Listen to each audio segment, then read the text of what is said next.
Siapa mereka? Fir'aun. Fir'aun ini ya hambanya Allah. Neng kenyataan beliau tidak mendapatkan ampunan Allah. Bukti. Nah, kita pas sampai Fir'aun itu, belum tentu.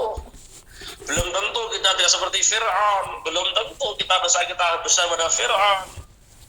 Namun kenyataan Fir'aun tidak mendapatkan ampunan Allah.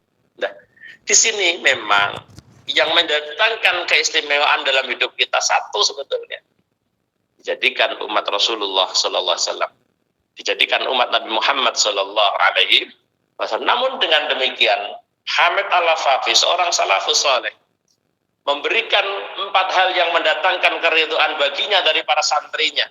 Yang kedua, antakhafullaha fi dzunubikum antughfara lahum alla tughfara. Jikalau tidak diampuni, kama kanu yakhafuna ala ta'ala tuqbala. Sebagaimana para sahabat takut akan segala taatnya tidak diterima oleh Allah. Wah, para sahabat niku nek masalah taat iku mboten kok pede kaya kula jenengan ngene iki lho. Nek kula jenengan wis pede banget awake kali ibadah mesti swarga. Saya napa wis duwe keyakinan ditampa Gusti Allah. Lah, para sahabat itu ketika menjalankan taat saja, dia punya kekhawatiran, ya Allah, jangan-jangan taatku tidak kau terima. Karena perintah Allah ini luar biasa. Takutnya para sahabat ketika dia menjalankan ketaatan kepada Allah, tidak diterima oleh Allah. Maka mereka selalu memperbanyak istighfar, selalu ya Allah. Andalkan taatnya diterima Allah karena dia punya ketakutan akan taatnya. Lah kula sampean sing dosa lho gak tau wedi, dosaku sok disepuro ora. Sahabat yang punya amal saleh, punya ketaatan saja, punya ketakutan jikalau taatnya tidak diterima oleh Allah Subhanahu wa taala. Makanya besok ketika dia mau mati ada bisyarah namanya. Ada bisyarah. Ada bisyarah orang-orang yang mati, ada beberapa tingkatan yang sering saya sampaikan tentang panjenengan. Bisyarah wong awam, ojo wedi, kowe mlebu neraka selawase ndak, kowe mlebu neraka wis diluk dintasno kok. Nah, orang-orang yang takut akan amal dan terima Allah bisyarah piye? Ojo wedi, Allah telah menerima seluruh amal kebaikanmu. Wayah mati nembe di bisyarah. Nembe diberi bebungah oleh Allah ketika di sakaratul maut. Innalladzina qalu rabbuna Allah wa thumma istaqamu tatanazzalu alaihimul malaikatu alla takhafu wa la tahzanu wa abshiru bil jannati allati kuntum tu'adun. Mereka para sahabat sing do diwedi, ya Allah, kula niki bener saged jenengan paringi taat. Tapi napa leres taat sing kula lampahi saged ketampi wonten panjenengan. Sehingga mengke ketika dia sudah mendekati sakaratul maut, ada kabar gembira dari Allah bahwa hei Kang aja wedi, kabeh ngamalmu ditampa Allah. Inilah yang menjadikan kebahagiaan. Inilah bisyarah para sahabat ketika didatangkan dawuh aja wedi kabeh ngamalmu ditampa Allah. Sehingga ini juga berdampak dalam kehidupan kita. Orang kalau sudah punya pemikiran, ya Allah, amalku ditampa ora ya karo Allah, enggak mungkin dia akan berbangga diri dengan amalnya. Enggak mungkin rumangsa aku wis hafal Quran kok. Enggak ada sahabat yang seperti itu, enggak ada. Karena semua milik Allah Subhanahu wa taala. Taatnya saja takut tidak terima. Tuh. Maka takutlah kamu kepada Allah ketika di dalam dosa-dosamu tidak diampuni Allah, sebagaimana para sahabat takut akan taatnya tidak diterima oleh Allah. Waduh loh. Taate wae wedi ra ketampa, lah kula sampean dosa neng gak tahu duwe kekhawatiran bahwa dosa kula sampean sok disepuro apa, disepuro Allah apa ora, padahal ya bolak-balik maca yaghfiru liman yasha wa yu'adzibu man yasha. Ya Allah, nggih awake pancen husnudzon Allah jembar pangapurane. Neng masalah ngapura dan tidaknya itu hak prerogatif Allah, bukan urusan kamu, urusan kita bertobat, tobat, wedi tobatnya ketompo apa ora ya kudune ngoten niku. Perkara ngapura tidaknya itu hak prerogatif Allah. Aja ngurusi hak Allah, cilaka kula sampeyan ngurusi hak Allah. Lah saiki wong padha ngurusi hak Allah. Wah, mengklaim, tenang, sepura lho. Iku hak Allah, itu urusan kula sampeyan. Iya lek kekarapannya Allah padha karo karepe kula sampeyan lelek ora. Nah, inilah yang menjadikan Hamid Al-Hafiz berdasar bahwa aku ridho pada kalian akan padahal sekalipun salafus saleh berbeda dengan apa yang kuridhokan pada kalian. Ini punya keyakinan luar biasa.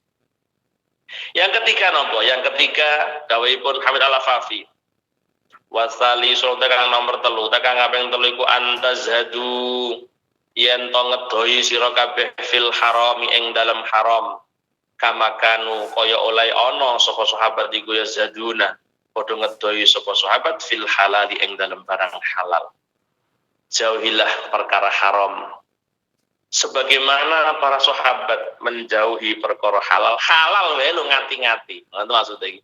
Ora kope halal dilosne mboten. Sahabat itu sekalipun itu halal pun dia berhati-hati.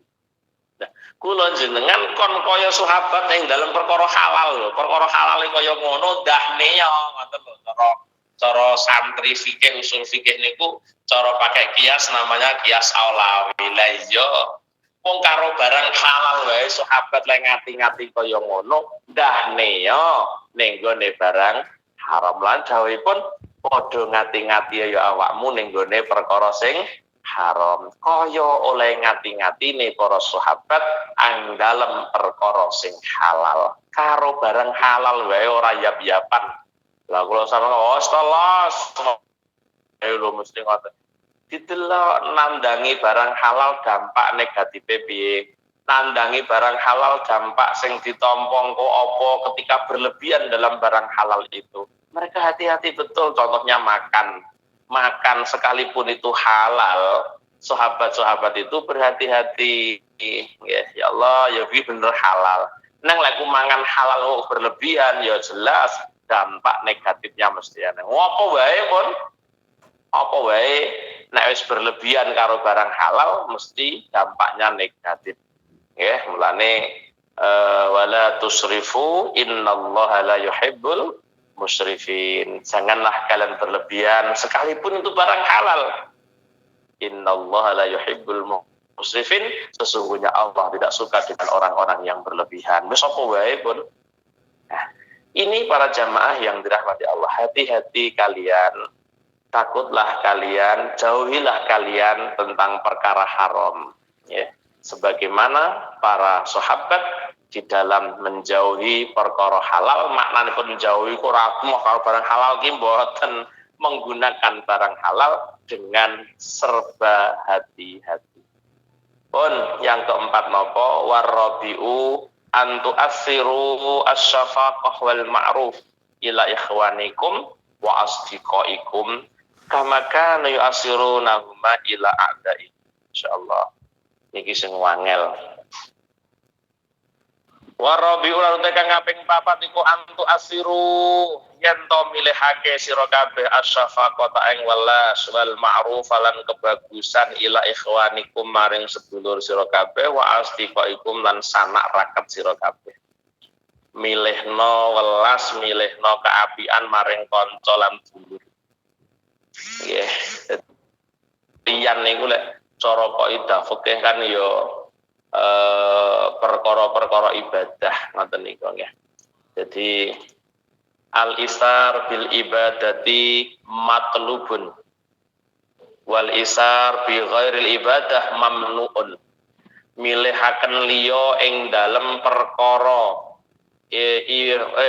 al-isar bi ghairil ibadati matlubun wal isar bil ibadati mamnuun walik. Milihaken liyan ing dalam ibadah dipun tolak, dipun cegah. Contohnya ngene, rukuh mek sitok, Bu. Rukuh mek sitok, jadwal salat tinggal 1 menit. Ngene iki jenengan aja kok enak-enakan nggih sampean sayu ya aja. Sampean dhisik ayo padha-padha butuh ngenyang kewajiban kok sampean dhisik apa awakmu cedhek Gusti Allah. Apa luwih cedhek Gusti Allah kok malah ngongkon baturmu kon dhisik. Wong awakmu dia juga butuh untuk mendapatkan ridha Allah. Maka al-isar bil ibadati mamnuun wal isar bi ghairil ibadati matlubun. Milih liya ing dalam perkara liyane ibadah dianjurkan. Nah, dituntut itu dianjurkan manane. Nah, milihno kawelasan, milihno kaapian kanggo wong liya, kanggo sanak rakete, kama kanu yusirunahuma, sebagaimana para sahabat milihaken safaqah lan ma'ruf ila a'daihim maring musuh-musuh sahabat. Karo musuhe wae sahabat isih iso milihno kawelasan, isih milihno kaapian. Nah, kula jenengan kon iso milihno liyan, mendahulukan rasa welas ning gone dulur, ning gone kanca, terus mendahulukan kebaikan kepada teman dan kepada saudara daripada untuk diri kita sendiri. Sebagaimana para sahabat milihno safaqah karo milihno ma'ruf ning gone musuh-musuh. Nah, kula sampean kan nek karo musuh kan go weding. Lah niki bedane kula jenengan karo sahabat dan kita dituntut kudu saka sahabat. Ngono maknane. Sahabat Ali bin Abi Thalib satu contoh ibu-ibu mbake yang dirahmati Allah. Ketika beliau berperang, dadak musuh yang mau dikalahkan oleh beliau tiba-tiba meludah. Diludailah Ali bin Abi Thalib. Padahal tinggal satu shred saja Ali bin Abi Thalib mendapatkan kemenangan. Namun apa yang dilakukan Abu Thalib? Dia mundur ketika dia diludahi oleh musuhnya. Yo wangel. Lah awake yo malah emosi to. Wow gitu nih ajar pisan lho malah kata. Tapi tidak Sayyidina Ali. Mundur sahabat tuh piye to li wong karek mateni ora kok pateni malah tinggal lunga. Apa yang terjadi? Karena dia telah meludahi saya. Ketika saya membunuh musuh perang saya, ini pasti karena sakit hati diludahi, bukan lillahi kalimatillah, bukan fisabilillah, maka dia mundur. Loh, ngoten niku lho sahabat niku karo musuh isih kaya ngono. Makanya ini bisa kita tarik kesimpulan bahwa ketika para sahabat bermusuhan, musuhannya karena Allah. Ketika dia bersahabat, sahabatnya juga karena Allah. Karena Allah inilah yang membawa para sahabat bisa milihno nggone kawelasan ning nggone kebaikan kepada para musuh-musuhnya. Lho karo musuhe kaya ngono ndahne karo sahabate. Wa yusiruna ala anfusihim walau kana bihim khassasah. Wa yusiruna ala anfusihim walau kana bihim khassasah. Sahabat niku milihaken nenggone liyan wayu siruna ala anfusihim padha milihaken liyan ngalahno awak dhewe ne sahabat walau kana bihim khassasah, walaupun dia sendiri sangat kepepet sekalipun, masyaallah sahabat tetap mendahulukan yang lainnya. Kula sampean kon kaya ngono. Lah ndahne makane len dawono Hamid Al-Afafi sahabat wae milih nolen karo musuh lho. Karo kancane ndahne yo ngoten.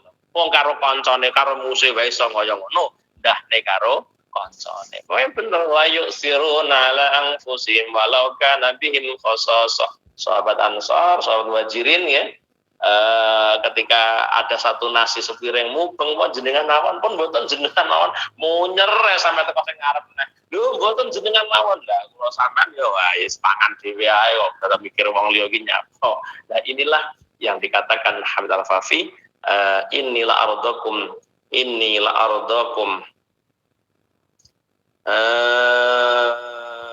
arda minkum bi arba'atin wa in kana salafu ala khilaf dzalik. Ini yang diyakini oleh Hamid Al-Afafi bahwa kebaikan seperti ini ketika kita mampu menjalani pasti mendatangkan ridho Allah Subhanahu wa taala. Jamaah yang dirahmati Allah, melalui 7 harinya almarhum al-maghfurullah Kiai Haji Ahmad dan Nurul Al-Hafidh, mudah-mudahan memberkahi kita semua yang hadir di aula Nurul Ihsan.